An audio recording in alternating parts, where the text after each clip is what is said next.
Been a long time since I came around. Been a long time, but I'm back in town. This time I'm not starting without you. Oh no, you taste like whiskey when you kiss me. Oh, I'd give anything again to just start the show. This time I will start the show with you. Love, it has been good to me this time around. Things were they were bound to change when it was found. Sugar never tasted sweeter on my lips. My heart is now intact and I can find no ribs. This is love, yeah, love. Never known true love before. Seen so many counterfeits that left me on the floor. This is love, yeah, love. All will come to those who wait. Time it cannot know the bounds, and eras don't dictate. Hello and welcome to another scintillating episode of Xandermonium, the talk show that gets you talking. I'm Xander Gibb. On today's show, Xander's Soapbox, London Calling with Jeff Kristian, who talks to producer and cinematographer Sam Kapsaski. Betty Chipmonk gives us another slice of life in Tinseltown in Watch the Space, and more of your questions in Ask Xander. More to come in a mere moment. So as per usual, you can interact with me via Twitter. You can tweet me. My Twitter handle is at Xander Gibb, XanderGibb, capital X, capital G.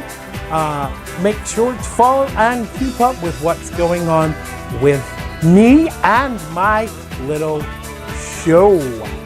And now it's time for Xander's Soapbox.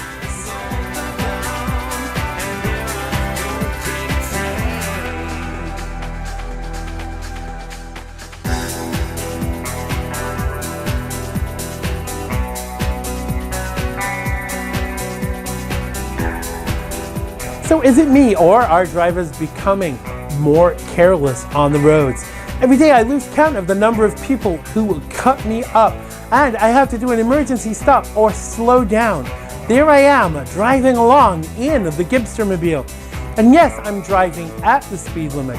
Without warning or benefit of blinkers, some complete and utter idiot slides over in front of me without a second glance or a double take, and I have to slam on my brakes. No time to be sure that the complete loser behind me is actually driving far away enough for me not to make a difference, and even if they are, will their reaction time be quick enough to avoid causing a pileup and making us all late for work and the insurance companies and mechanics even richer? Now, it's actually very simple to avoid, and that little stick aside of your steering wheel, when moved actually and without the aid of magic or telepathy, tells me, Xander Gibb, that you are indeed wishing to change lanes. So the next step is not brain surgery either. While I'm pretty sure legally undercutting me is a no-no, one needs to be sure to accelerate so I can stay at my current speed. I mean, is it too much to ask for you to drive in front if you have to and fall behind? If you must undercut me, at least give me some idea you're going to do so. Yes, I'm mad because I have a life, and when you drive unsafely, you put my life at risk and everybody else on the road.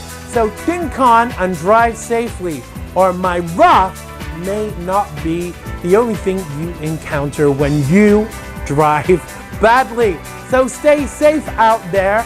That's it for Xander's Soapbox. If you want to get on your soapbox, you can email me via xandergibb.com/contact.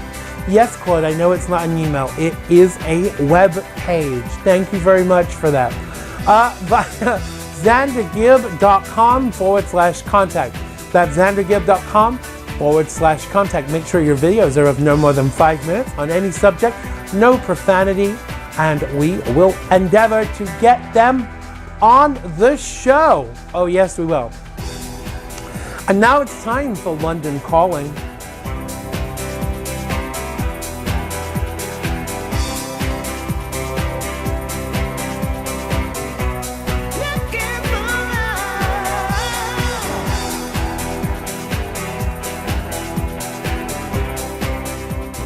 On this week's London Calling, Jeff Kristian turns the camera on the cinematographer responsible for bringing you the fabulous London Calling segments every week, and so much more. I am, of course, talking about the fabulous Salam Kapsaski.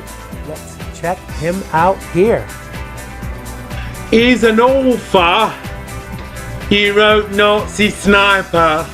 He's a filmmaker, amongst lots of other things, and he likes spies, darling.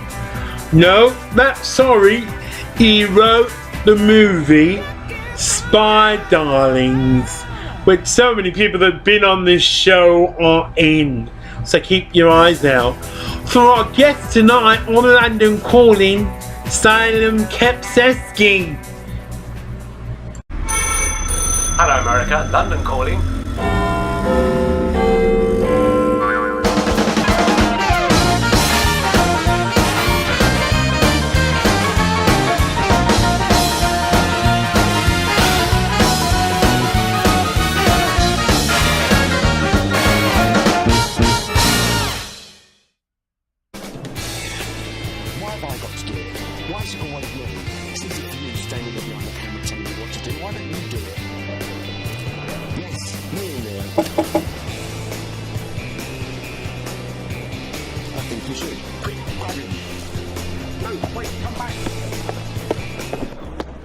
It's taken me 2 seasons, but I finally managed to get London Calling's producer and director Salam Kapsaski to come and talk to us, kicking and screaming. What you can't see actually is that he's now to the chair against his will.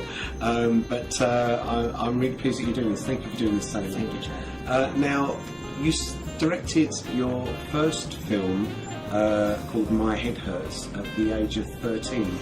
And you won an award for it as well. Can you tell us about that? I've made a couple of short films before My Head Hurts, but My Head Hurts was the first film where I really tried to bring out a more proper product and show it at festivals. We shot the entire week, basically, the entire film basically in 1 week. It was very chaotic.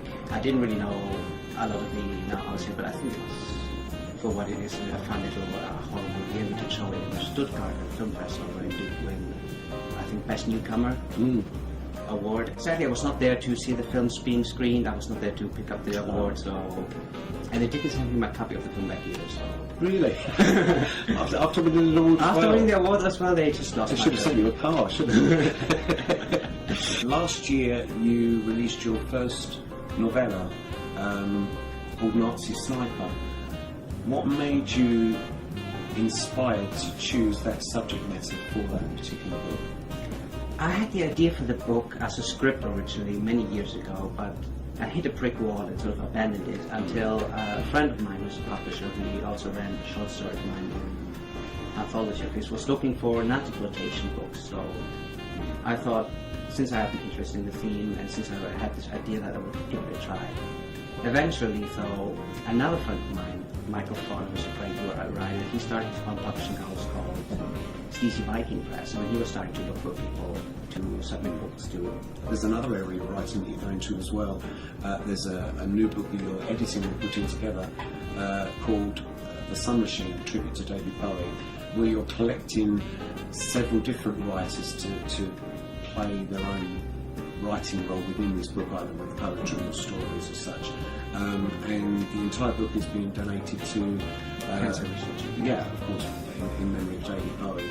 And you're writing a piece for it yourself. Yes. How do you feel that David Bowie inspired you within your own career? Well, I come from Greece, and Greece is still very much backdated in many ways. So when I was a kid, there wasn't a lot of weird things around. David Bowie was really the first pop star that came into my attention, I think, who was very different. He was very heterogeneous. His songs were ranging from so many different genres, so he was really a big inspiration for me, a big explosion for me when I first discovered Bowie. And when he died, of course, it was so devastating. I couldn't get out of bed in the first 3 days, and I just thought I have to do something. Do you find any of that influencing the work that you do, in particular with film? Absolutely. I think that David Bowie has influenced everything I've done in some way. He inspired me to my latest film, where you can see the makeup is definitely very much inspired by Ziggy Stardust, as well as gender, which has played a big role in my writing and in my interests as well. Well, you're talking about Spy Darlings. Tell us a little bit about the film and the story. But it's a horror musical about a young lesbian couple who have gone through a lot of hardship. Their relationship slowly breaking apart. They have financial worries. The landlord is knocking down their doors because they haven't paid their rent for so long. No money is coming in. They're not getting a job. So Matilda finally starts to work in this sleazy strip club gentleman's bar called Juicy Girls, which becomes the object of desire of a deranged serial killer who has been starting to kill off working girls, while her partner Eden is starting to scam the system and tries to get herself on disability, which fails, of course. Eventually they do come on a bit of money, but instead of paying off the landlord, they decide to buy a pet spider, a tarantula, and that's when the things become even worse for them. Your sister, Rahel Kapsaski, plays the lead character, Matilda, and your mother, Gabriella Kapsaski, plays the character called the Bitch, but she's also executive producer on the film as well. So I think now's a good opportunity for you to spill the beans. So having your own mother as your executive producer, so like a character, what do we say, bitch, tyrant, or angel? A little bit of all. No, I'm joking. Gabriella is a wonderful producer. She has worked in theatre for many years. This is the first time with Spaniards that the entire family worked together, and we founded Aprobat Productions, which is very much a family-run business. You're working on another project which is called Films Confiscated from a French Brothel. Tell us about that. I've always loved vintage erotica and sort of older stag films, which have always been sort of a passion of mine to track them down. And I finally decided to make an anthology homage to sort of that whole era, the whole aesthetic of 1920s, 1930s stag films. It's going to be a side movie, of course. It's not going to be pornographic. As they would have been, yeah. It's going to be more avant-garde, more humorous too. And I've got a lot of great directors in involved. Craig Podmer, who's an author, is going to direct, and there's actually Drew Phillips, who's a marvelous director. I've done his work on his latest film called Sweet Children. He's going to direct a segment for it, and it's just a wonderful experience to do this. I'm really looking forward to seeing the finished result as well. Thank you so much for doing this. Now I know that obviously, you know, as my director today, as well as, you know, interviewee, I dragged you here kicking and screaming. So really, the last question has to be: am I fired? Yes. That's it for this week. Back to you in the studio, Xander. That was London Calling with Jeff Kristian and Salam Kapsaski. London Calling is produced in association with Mr. Binks Media. And now it's time for Watch This Space.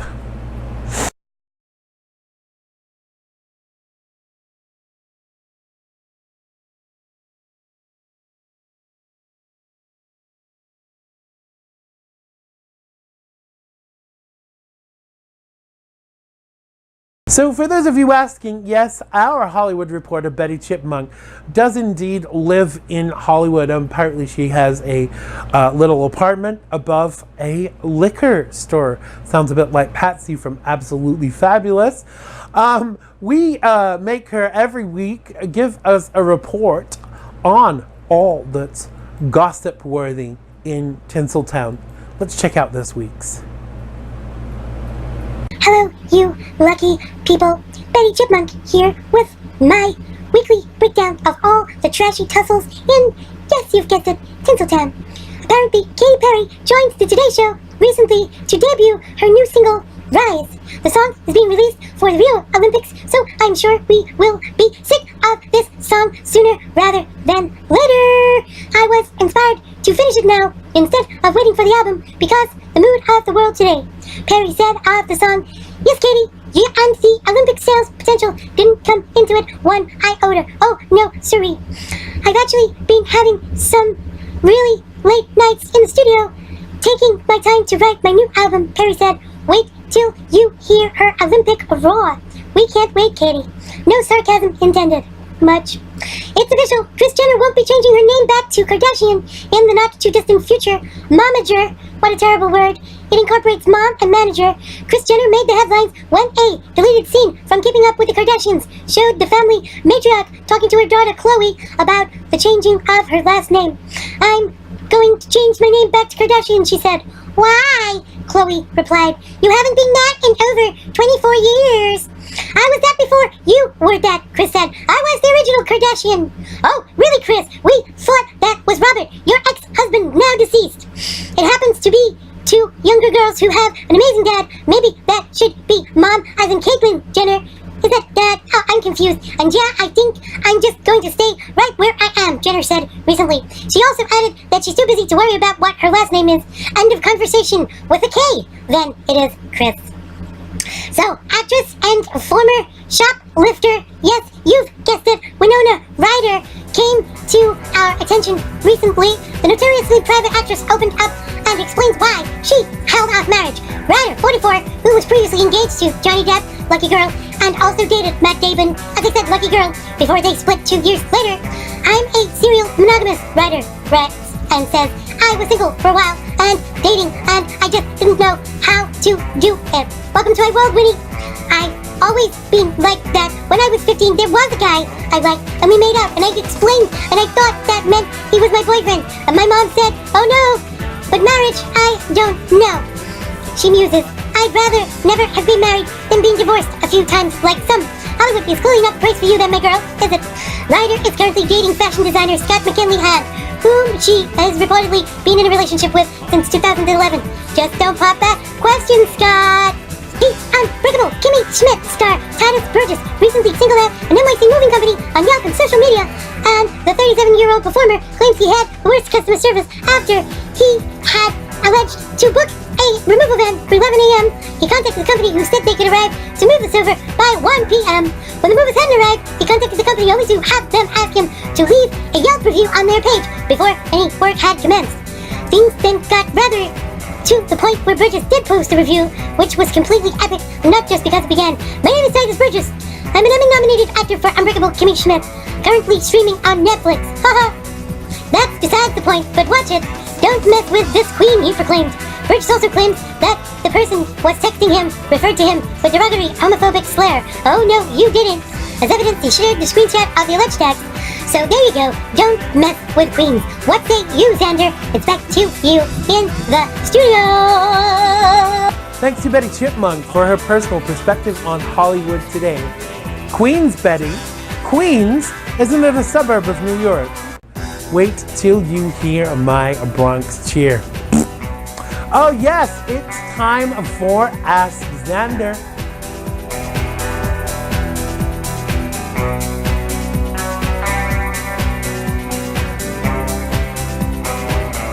Question 1 is from Marcus from London, who wants to know if I was in the movie Memphis Belle, as apparently there's a guy that looks remarkably like you, Xander, playing one of them Yankee pilots. Alas, I cannot lie, it was me, and I usually shut off my phone when it's playing on the TV over here, as someone usually spots little Zanny G and wants to inform me of their discovery. Thanks for your question, Marcus. Marianne from Newtown asks, Xander, yes, Marianne, what is your favorite food when eating out? Oh, I love food, Marianne, I really do. But I love nothing more than a nice, authentic Indian curry. No fusion curries, just pure, honest-to-God, chicken tikka masala. Now, I really found a good one locally, but apparently a new one has just opened, and I'm gonna check it out. Maybe I'll let you know on this show how good it was. Okay, Peter from New York writes, Xander, are you a Glee fan? Peter, but why do you ask? Seriously, why would you think that I am a fan? You mean because I'm a singer? No, not a Glee fan. Sorry. Tandy, what a fabulous name. From Danbury, wants to know if I'm enjoying the warm weather. Yes, when I'm 3 feet from an AC and a fan or a swimming pool, Tandy, that I can sit in all day. If anyone has a pool and wants to invite me over and help me to keep cool, that would be wonderful. Thanks for your question, Tandy. Last question before Claude starts flapping like a demented duck. Sid from Long Island wants to know if I've seen The Breakfast Club even. Duh, Sid, who hasn't? I'm guessing it's one of your favorite movies too. Yes, I've seen The Breakfast Club. That's it for today's episode of Xandermonium. Don't forget to join my mailing list at xandergibb.com and follow us on social media. Thanks to Jeff, Kristian, Salam Kapsavsky, Betty Chipmonk, Claude, and everyone who worked on today's show. And most of all, thanks to you for watching. Do keep those questions and videos coming in via xandergibb.com or /contact. Have a wonderful week, and I love you all. Bye-bye. Don't take your love away from me. Don't you leave me out in misery. If you go, then I'd be blue. 'Cause breaking up is hard to do. Remember when we said goodbye? Said we'd give our love another try. If you go, then I'll be blue. 'Cause waking up is hard to do. Bye. See you next time. Love, it has been good to me this time around. Things they were bound to change when it was found. Sugar never tasted sweeter on my lips. My heart is now intact and I can find no ribs. This is love, yeah, love. Never known true love before. Seen so many counterfeits that left me on the floor. This is love, yeah, love. All will come to those who wait. Time it cannot know the bounds, and eras don't dictate. Trouble don't come